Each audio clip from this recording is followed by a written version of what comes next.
was the baddest geek around. He's been doing everything but make his parents proud.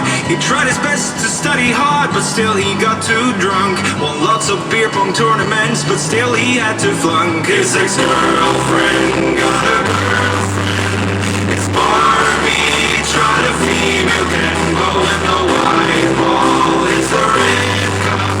He's the baddest fucker in the frat club.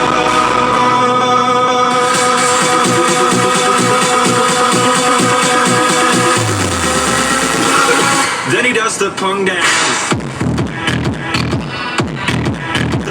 The punk dance. He does the punk dance.